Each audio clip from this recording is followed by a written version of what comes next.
Of the 32 starting NFL quarterbacks, Jets the Jets starter Justin Fields is one of them. But where does he rank in those 32? If we racked them and stacked them best to worst, 1 through 32, where would he land? Where would you have him? I think most fans would agree that he's outside the top 20. Some folks might have him in somewhere between 15 and 20 based on his 4-2 record last year. I think that would be a little bit presumptuous, premature, putting him in that group. Now, look, from a pure talent standpoint, I've said this before, he's got the ability, the physical tools to be elite. But up to this point, he has not been. So we took a look. I was working on a list. I thought this would be the topic of this week's show. So 3, 4, 5 days ago, whatever it was, I sat down and I started making my list of my, you know, all 32. And then I took a peek and said, let me see if, where I'm sure by this point, other sites or podcasts will have done this, and we'll see where they compare with me, if they've got Fields higher or lower. So I pulled a couple of others. PFF did a list, and the Move the Pile, Push the Pile, whatever it is podcast, Mike Renner and Kyle Long, former Philadelphia Eagle, they did theirs. They did theirs in tiers. PFF did it just individual 1 through 32. That's what I did. I got to say, though, when it comes to doing it in tiers, I feel like that top group makes sense because you could sit there and argue all day. Who's better? Josh Allen, Patrick Mahomes, Lamar Jackson, Joe Burrow, based on the way he played last year. And you can make a case for all those guys for whatever reason. Pick your, whatever your favorite flavor. Do you like the guy who can run the way Lamar can? How much weight do you put on the Super Bowl rings? You give it to Mahomes. What about, the way Josh Allen is like a damn Mack truck when he runs the football? He scores 1,000,000 touchdowns through the air, on the ground. And then there's Joe Burrow, who just absolutely, from the time he entered the league, with the exception of, when he was injured, he's been absolutely phenomenal. I mean, there's good, like you can say, oh, Glenn, look at the supporting cast, which, I'm taking into account. His numbers, he's still video game numbers, support or not. He's especially last year, he was absolutely bonkers. So we're gonna run through it real quick. I'm gonna run through what PFF had and where they had Justin Fields, and we're gonna go through the tiers of the Push the Pile podcast and see where they had him, and then I'll run through my 32 for just for a little bit of look. Camp's around the corner. We know that the quarterback situation, as always with the New York Jets, is never settled. It's never good. Even when you think it is, it's not. Even when you bring in a Hall of Famer, he's all world for everybody else. I'm a Jet now. All right. PFF. The top 4 that I mentioned: Mahomes, Burrow, Jackson, Allen, in that order. That's what they've got. And as I said, you could scramble those in any order you like, and you could make a case for any of them. Maybe not Burrow, because I think he's had the least postseason success appearances. But again, that's team stuff. Like if your defense stinks, as the Bengals defense did last year, I have a hard time holding that against Burrow in terms of just being a quarterback, dropping back, throwing the football. Not many people better than him. So Mahomes, Burrow, Jackson, Allen, in that order. But again, you could flip them around any way you like and make a valid case. Then you've got Jalen Hurts, Philadelphia Eagles. You've got Jaden Daniels, which, I mean, to be considered top 10 as a rookie is quite the accomplishment, but, deserving as far as I'm concerned. Matthew Stafford.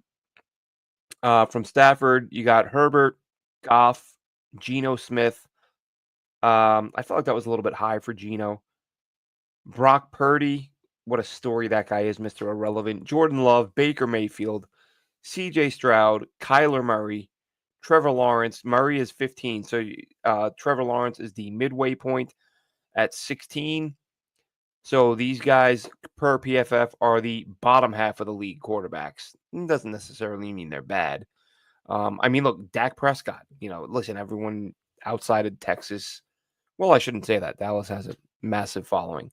But most people who don't like the Cowboys really don't like the Cowboys. So Dak gets bagged on a lot, but that dude can play. Dak he's a damn good quarterback as far as I'm concerned. They got Tua Tagovailoa after Dak at number 17, sorry, number 18. Then you get into these sort of inexperienced, struggling for one reason or another, the guys who maybe they've had some good reps, maybe a handful of good games, but haven't really established themselves, haven't done it for long enough. That's what you're kind of getting here on the bottom dozen or so. You got Bo Nix, who had a really good year as a rookie, especially in the second half of the year. Bryce Young, another guy, what a story he is. To go from where he was benched and everybody's, oh, it's time for Carolina to move on. And there were teams calling. Teams wanted to trade for him. I mean, not everyone had given up on him. They put Andy Dalton in. Dalton gets hurt, and Bryce Young comes back in, and he looks like a different quarterback. Congrats to him. Love seeing people bounce back from adversity. And you got J.J. McCarthy over Drake May. Like, I don't love that. To me, May belongs ahead of McCarthy. McCarthy's not proven anything. Michael Penix is after May. You know, he had some good reps last year, but again, very, very lacking in experience. Caleb Williams behind him. Then you got here. This was to me one of the wildest ones. Caleb Williams, Cam Ward, both per PFF ahead of Sam Darnold. I mean, can Sam Darnold get a little respect here? I know everybody remembers the playoff loss, but you know, we saw the numbers. What was it, 60, 70 plus percent of the time Minnesota was blitzed and Sam had less than 2 seconds to get rid of the football. So that to me, everyone's like, oh, that was the real Sam. Yeah, that's the real almost every quarterback under that type of duress. So that's I think folks are being a little unfair with Darnold. Behind Darnold, you got Russell Wilson at 27. Then at 28, Justin Fields, New York Jets, 28th of 32. The bottom four, Joe Flacco, Anthony Richardson, who may not even start. That might be Daniel Jones. They had, see, this is where their list is sort of not 100% reliable because when they did the list, Rodgers hadn't signed yet. So Mason Rudolph was 31 and Tyler Shuck, New Orleans, 32. Another rookie who has not played a snap, and not as highly touted as the other rookies. Then you've got the push the pile. Chris B in the chat. Yes, doing well. Thank you, Chris. Hope you're doing well, and hope the Jets do well. They got to get their act together. They got to get their act together. Push the pile. Mike Renner and Kyle Long. We'll start from the bottom. The bottom tier. I mean, this is wild to me. I know he was bad last year, but the bottom tier. Cam Ward, rookie. J.J. McCarthy, hasn't played yet. Not a rookie, but hasn't played yet. Michael Penix, going into his second year. Caleb Williams, going into his second year. And Penix and Williams both showed flashes and moments where it looks like they could play. 5 names total. Am I right? Yeah, 5 names. 1, 2, 3, 4. The 5th name, Aaron Rodgers. Bottom tier. Lowest rated group. Listen. I know he had some issues last year. But you're telling me he's with the bottom 5 quarterbacks in the NFL? I don't know if I'm ready to take it that far. Let's look at some of the names we've got ahead of Aaron Rodgers, according to Mike Renner and Kyle Long. Yeah, I can't believe I almost feel like, did I do something wrong here? Because this is wild. Spencer Rattler, Anthony Richardson, and I guess they're projecting him as the Brown starter, Shedeur Sanders. That is, I don't know what to say about that. Spencer Rattler ahead of Aaron Rodgers. I got to be honest. I didn't listen to the whole episode. So I should go back and hear their justification. I listened to parts of it, and then what I did was I went to the end where they had all the tiers showing on the list, and I jotted them down. Didn't even notice that as I jotted them down. If I had, I probably would have been like, let's start this from the beginning and get their explanation.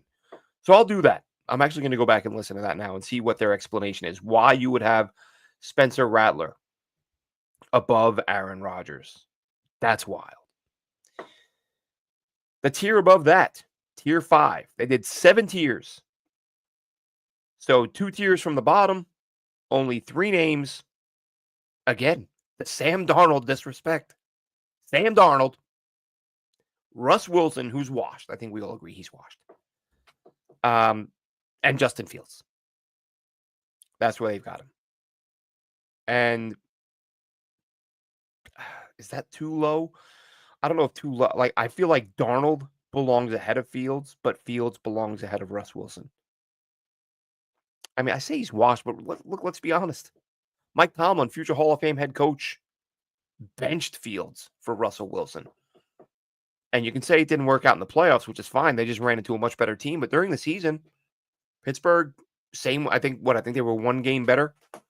4-2 with Fields at quarterback, and then they went on like a 6-1 or 5-1 run, and then they just ran into some really good football. They were just better teams. Like Pittsburgh wasn't beating them. So Russ Wilson was adequate, but I don't know. I mean, look, put it this way: that same Hall of Fame head coach, future Hall of Fame head coach, was willing to let Russ Wilson walk and wanted to bring Justin Fields back and Mike Tomlin, and that just didn't happen. Then the next tier up, Jared Goff, Tua Tagovailoa, Jalen Hurts. That's a Super Bowl winning quarterback down in tier 4 with Kyler Murray. I mean, come on now. Listen. I typed these out. I've looked at them, but I've not really like stopped and thought about it. I typed it out, said I'll read it tonight on the show and see what people think. We got Jalen Hurts in the same category as Bryce Young. Now, I know that I said we have to take into account talent, and I understand. You could make the case that most quarterbacks in the NFL would be phenomenal with Philly. Great O-line. Best running game in the NFL. Elite defense. Elite wide receivers. I mean, most quarterbacks would win in Philly. That's not a knock on Hurts. That's just speaking highly of what Howie Roseman has built there. But to have Jalen Hurts in the same category as Bryce Young, Bo Nix, and Brock Purdy are the others in that group, if I didn't say it already. I would need... I got to go back and listen to that whole episode. I don't know how you get to that point. And thanks a lot, by the way, in the chat, Chris. And that's a good reminder. Hit the like button, folks. Like, subscribe. Chris says we deserve it for the great content, which is always appreciated. Chris. The next tier up, tier 3. Some good names in here. Baker Mayfield, Dak Prescott, Jordan Love, Trevor Lawrence, Geno Smith, Matthew Stafford, and Drake May. I love Drake May. Like, he was for, on and off that, that quarterback class was a really good one. He was my QB1 for going into that year and then on and off throughout the year. I just felt like his situation in college wasn't as good as what it could have been. But unfortunately, the Patriots have a franchise quarterback. And you saw him do some fantastic things considering the lack of talent that he had to work with there. So, but that being said, putting him in the same class after a handful of starts with those guys, I don't know if I would go quite that far. Tier 2, Jaden Daniels, Justin Herbert, CJ Stroud. I don't know if I'd have Stroud in 2. I might have Stroud in 3. Well, you'll see where I have Stroud in just a second. Because the top tier, number 1, as discussed, Allen, Mahomes, Lamar, and Burrow. Same 4 as the top 4 for PFF. And as I said when I started doing this list, as much as I don't like doing tiers, when I was thinking of those top 4, that's what I just kept telling myself. Like, just pick them out of a hat. Pick those 4 names out of a hat, and those can be your top 4 in no matter what order. So here's the order I landed on. The interchangeable doesn't really matter because you can swap whoever you like.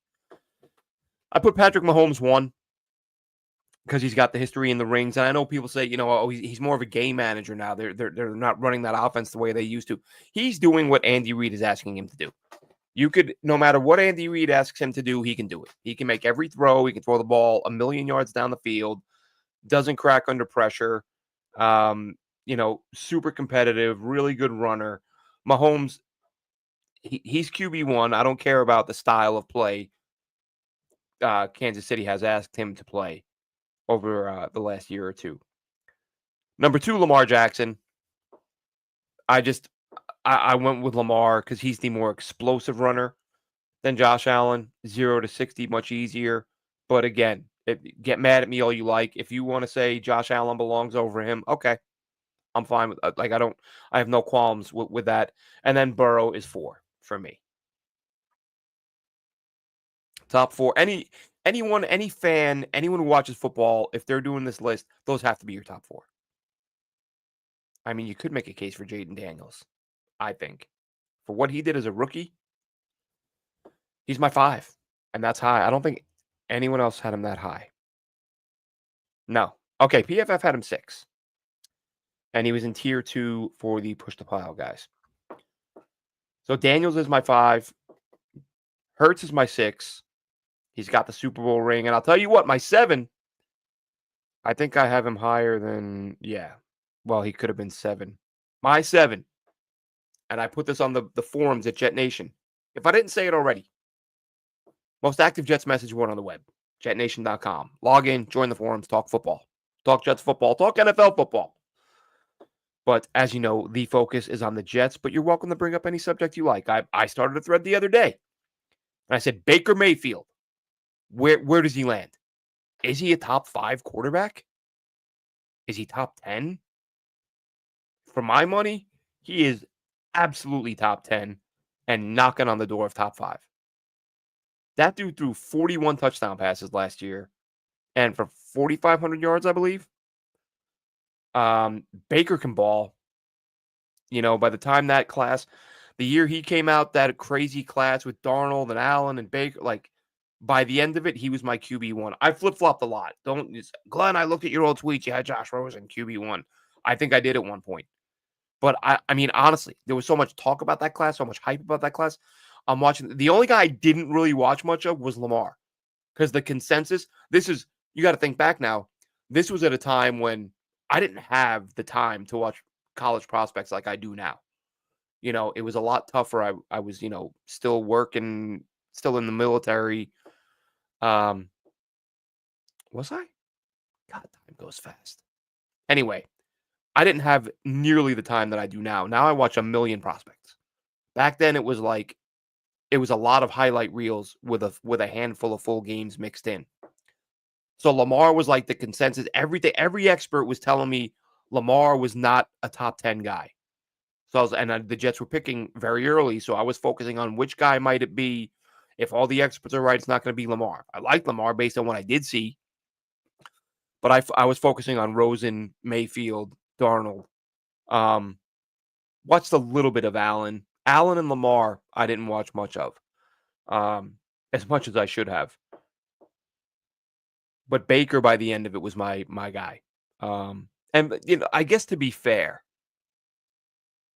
that had a lot to do with the fact that Darnold was like the consensus. This kid is going number 1. That's all anybody was saying leading up to the draft. So I thought, the Jets aren't going to have a shot at him. Then you heard the rumors late, as the draft approached, they might go Baker, and it was like, well, I don't really have the time to go back and watch a bunch of Darnold. The draft is right around the corner. But Baker was the guy by the time the draft rolled around. I remember I was, and everybody was, as we do, disagreeing, yelling, screaming, how you can't take Baker. He's a hothead. He's immature, which he was some of those things. But you know what? He's turned out to be a damn good quarterback.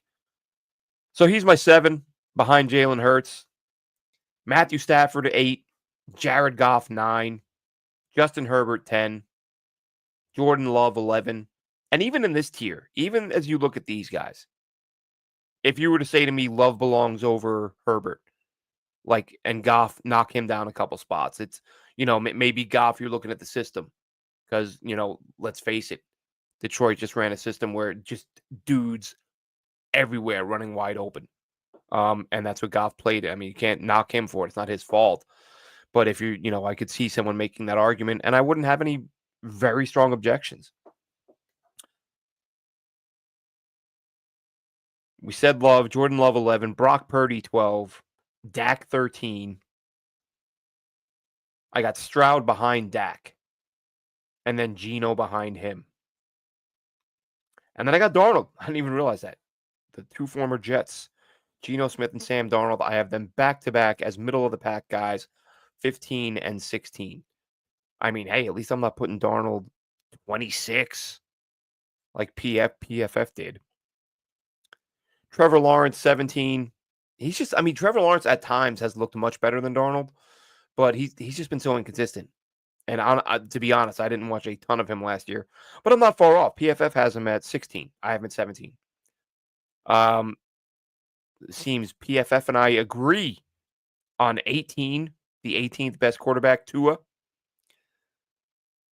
Then I have Kyler Murray one spot ahead of Bo Nix. Behind Bo Nix at 21, I've got Aaron Rodgers.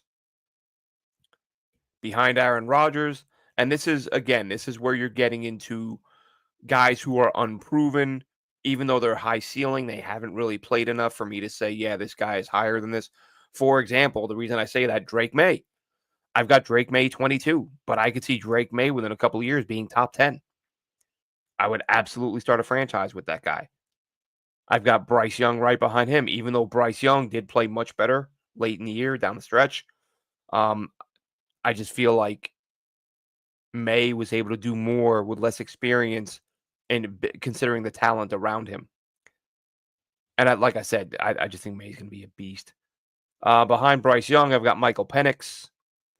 And then behind Michael Penix, and I'm going to be honest here, I made this change late because I had Justin Fields 27. Bang on exactly where PFF had him. I thought, Jesus, it's going to look like I'm just copying some of these from PFF. And then I thought, you know what? I'm while on the one hand, I'm saying let's not jump the gun on Justin Fields because of the one, he went 4-2. It's not like he went, 11-3. It was 4-2. He didn't set the world on fire. But then I thought, you know what? It's not nothing. It's not. It proves nothing, but it shows improvement. Now again, we've talked about it several times. Was it the system? Go back and watch Justin Fields from last year. You talk about quick screens and quick hitters, throwing the ball within a couple yards of the line of scrimmage, not testing defenses down the field, not as often as most quarterbacks would, or I shouldn't say most. I guess I'm probably holding Justin Fields against Justin Fields because I feel like because of that arm strength, like take more deep shots, and especially with the mobility. Even if you want to say the offensive line isn't great, fine, roll him out. The dude runs like a running back. Get outside and throw the ball down the field. And they just didn't do that with him. So I don't, and again, I don't know if it was Fields. I mean, if you watch it and the way it was consistently executed, it does just feel like that was the offensive game plan. Which may not be a great thing because Pittsburgh, no team. I don't think you have a ton of trust in your quarterback if it's like quick hitter, screen. And again, part of that's the O-line. I have no doubt. But that's where I've got him, 25. So I've got him higher than PFF did. 2 spots higher than PFF. Sorry, 3. And the push the pile guys, like I said, having him where they have him, I guess he could be in the 20s there. That could be in the same, because again, they're not ranked 1 through 32. Then behind Justin Fields, another Chicago Bears first round pick, immensely talented first round pick, Caleb Williams. Behind that, Cam Ward. We haven't seen him play, but if you know our show, you know I'm a huge fan of his game. JJ McCarthy, I've got him behind Ward. I know neither have taken an NFL snap, but I just think Ward's going to be a better player. Well, I should say a guy who can bring more than JJ McCarthy can. Behind that, Russell Wilson, I just feel like he doesn't have anything left. Um, yeah, I mean, to be fair to Russell Wilson, though, I thought he was washed a couple years ago, and he wasn't terrible last year. He was a lot better than I thought he would be. Behind that, here's another one where PFF and I have the same guy in the same spot. Anthony Richardson at 30, which, as I said, that could become Daniel Jones. That might be Daniel Jones by week 1. Let's be honest here. Number 31, our old friend, Joe Flacco. I just think Flacco, even when he keeps having these comebacks where he wins a few games, and I hate to do this because I hate when fans do it, but it's so much. The number of dropped interceptions, batted balls, not enough zip on the football. I mean, I saw Joe Flacco win games where 2, 3 interceptions are right in the defense's hands and they're dropping it. And he just does it. And maybe it's my imagination, but it really feels like this guy is a mistake waiting to happen. And the mistakes do happen a lot. And defenses aren't capitalizing for whatever reason. I don't think he's got anything left. Or he doesn't have much left. He shouldn't be a starter. And maybe he won't be. Maybe that is a job that Shador wins and runs with it. Tyler Shuck, 32 for PFF, 32 for me. And I don't even see him. You know what? Yeah, it looks like they had Spencer Rattler there. The push the pile guys. And maybe that's who it'll be. Maybe it won't even be Shuck, but I would still have Rattler last. Even though I liked him coming out of college, I thought he could have gone earlier than he did in the draft. But that's how I've got it, folks. I've got Fields 25, and look, that is in line. That is not me being a hater. That's right in line with what PFF has ranked him at. That's right in line with what Renner and Long ranked him at. And that's, if we're being honest with ourselves, that's where he belongs right about now. Justin Fields isn't yet at a point where you can roll him out there and expect consistent quality play. You can expect flashes. You can expect moments of, oh, that's why he went as early as he did in the draft. That's why he was that good in college. You can see those moments from time to time, but just not often enough, not frequently enough. For me, hopefully, this is the year that under Charles London and Tanner Engstrand that he puts it all together and gets rolling on offense. You see not just the running game take off. And I think we talked about how this will probably be a ground and pound team. What I would imagine, since you've got Garrett Wilson, since you drafted Arian Smith, I think the plan, and I've said this before, run the hell out of the ball. But when you do throw it, heave it. Like, get those defenses to creep up. Do enough damage on the ground that they say, look, we can't have guys sitting back because you got Brees. You're lining up. You got a formation where maybe you got Braylon and Brees on the field at the same time, or Donovan Edwards, Isaiah Davis, whoever it may be. They got a bunch of good backs. They got a good O-line. Jesus Christ, you got to account for Justin Fields too. We got to bring a safety up. We got to crowd the line because we don't know. We're getting gouged on the ground. Then take your deep shots when you got man coverage on a guy like Garrett Wilson. And listen, Josh Reynolds, I've talked about. I really think with his size, experience, he's been a productive guy when he gets a shot. So I think they have the talent, the pieces to stress defenses, but they got to execute. Because you can run the hell out of it and force teams to come up and defend the run. But if you're not connecting on those balls down the field, and teams do start stopping the run with extra men in the box, and you're not taking advantage of that, then that's, we've seen that as Jets fans. And it's often because the quarterback's not very good and teams challenge them and say, all right, prove you can beat us. And they can't. Can't make the big plays, can't make the big throws. That's what they will need from Justin Fields this year as he looks to vault himself into, not my top 10. He doesn't care what I think, nor should he. PFF's top 10, the major outlets who push the narratives about how good a player is. Players might pretend they don't care, but they want people saying it, chirping and saying, this guy's this guy's that, and sort of increase the value of, whether it's public perception and put pressure on ownership. You want that money. Guys want to get paid. The way you get paid is change the perception about yourself and get people talking about you like you're one of the best. Justin Fields has the talent to do it. Do the Jets have the coaches to get it out of him? We will know soon, folks. Soon. Camp just around the corner.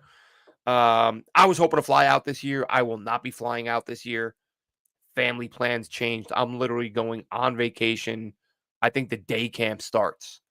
So no training camp for me this year, which sucks. It's been a while. Was hoping to get out there this year.